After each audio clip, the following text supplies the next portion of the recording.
Fufu Fafa.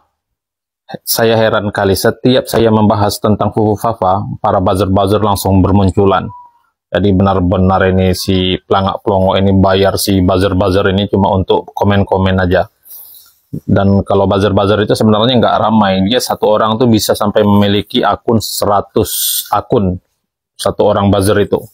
Jadi kalau 10 orang buzzer yang komen itu seperti 1000 orang. Nah, itu bisa sampai 1000 komen tuh yang masuk. Padahal orangnya tuh baru 10 orang gitu. Itu para buzzer-buzzer itu dibayarnya oleh si koruptor ini, ya. Jadi nggak usah heran tuh. Salam perubahan. Yap, tentunya para ternaknya Fufu Fafa atau Gibran pasti akan mengamuk setiap junjungannya diberikan komentar-komentar yang sangat menohok, apalagi di media sosial. Tentunya para ternak ini selalu saja menyerang setiap orang yang mengkritisi Gibran atau si Fufu Fafa. Nah, sahabat-sahabat, untuk video yang akan saya tampilkan berikutnya, di mana Bang Peci Merah memprediksi bahwa Gibran atau si Fufu Fafa ini karirnya sebagai wakil presiden akan berakhir. Apakah benar apa yang dikatakan oleh Bang Peci Merah? Untuk itu baiknya kita simak dulu bersama-sama apa yang menjadi penyampaiannya, dan silahkan sahabat-sahabat tanggapi. Salam Pancasila. Karir Gibran sebagai wapres sepertinya akan segera berakhir. Karena sesuatu yang didapatkan dengan cara mudah akan dengan mudah juga hilang. Ini bukan soal suka atau tidak suka, senang atau tidak senang, atau dukung-mendukung. Ini bicara tentang proses demokrasi di negara Republik Indonesia. Jadi proses pelengseran atau pemakzulan atau penggantian Gibran sebagai wapres itu adalah suatu proses demokrasi, dan itu adalah sah di negara yang menganut demokrasi.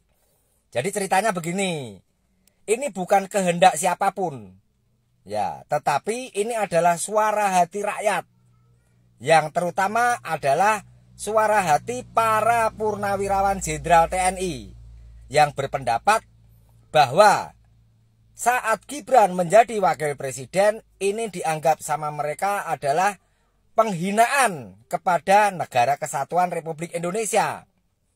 Ya, jadi menurut mereka itu Indonesia ini lucu ketika dipimpin oleh anak kecil. Ya, karena memang wakil presiden ini adalah peran yang sangat penting. Di samping membantu kerja presiden, juga menggantikan kalau presiden berhalangan tetap. Para purnawirawan berpikir ketika nanti Prabowo berhalangan tetap, entah karena apa, lalu muncullah anak kecil itu tadi, ya, sebagai presiden. Jadi menurut para purnawirawan jenderal, saat Prabowo nanti berhalangan tetap entah karena apa, muncullah anak ajaib. Anak masih ingusan, anak masih bau kencur, yang pidato di depan publik aja masih grogi. Nah, ini dianggap penghinaan kepada Negara Kesatuan Republik Indonesia. Masa Indonesia sebesar ini, sehebat ini dipimpin anak bawang? Ya, kacang tanah bahasanya, gitu ya, gak cocok.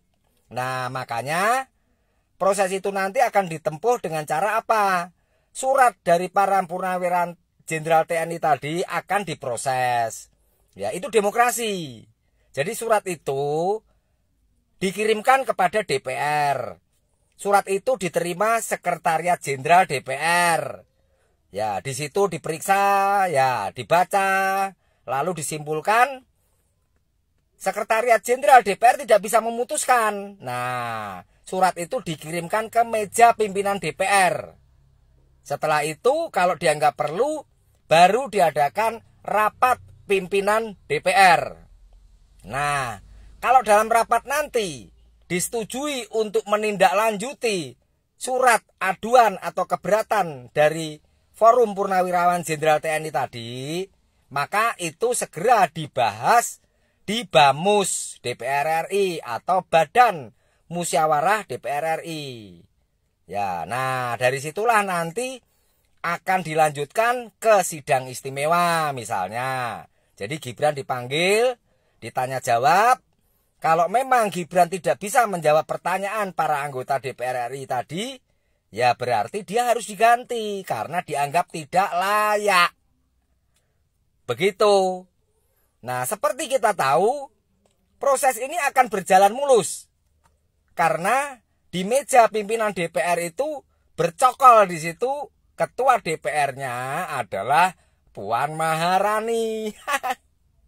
Ya, yang mana dia adalah ketua DPR. Ya, dari PDIP.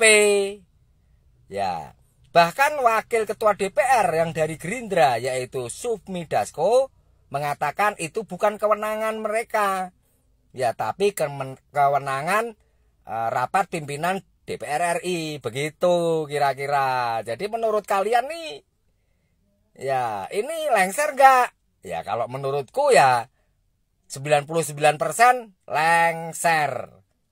Ya Gibran harus menerima nasib akibat ulah bapaknya atau ibunya. Pokoknya orang tuanya lah. Ya kenapa? Karena kalau misalnya bapaknya minta kepada Gibran untuk maju cawapres, bisa saja ibunya harusnya melarang. Tapi mungkin ini ibunya, Bu Iriana malah mendorong. Atau bahkan idenya dari Bu Iriana. Ya Jokowi nggak bisa berbuat apa-apa, dia hanya melaksanakan. Akhirnya dia manfaatkan kekuatannya, kekuasaannya saat menjadi presiden. Jadilah barang itu. Ya anak bawang, kacang tanah itu menduduki kursi RI 2. Ya ini tidak elok, begitulah ya. Oke, mari kita tunggu sama-sama prosesnya. Peci Merah akan selalu memberitakan kebenaran. Ya. Update terbaru. Peci Merah, IQ tinggi, sang Pancasila. Selalu benar. Merdeka. Kasian banget loh Wapres Konoha.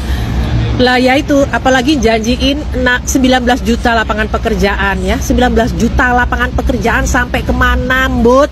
Sampai kemana sekarang? Mana 19 juta lapangan pekerjaannya Mbut? Ya. Sedangkan dirimu sendiri masih dicariin pekerjaan, didapetin pekerjaan oleh bapakmu ya. Salam pramuka ya. Iya, mending Wapres macam itu mending mundur ya. Mundur gitu loh, gak usah malu-maluin ya.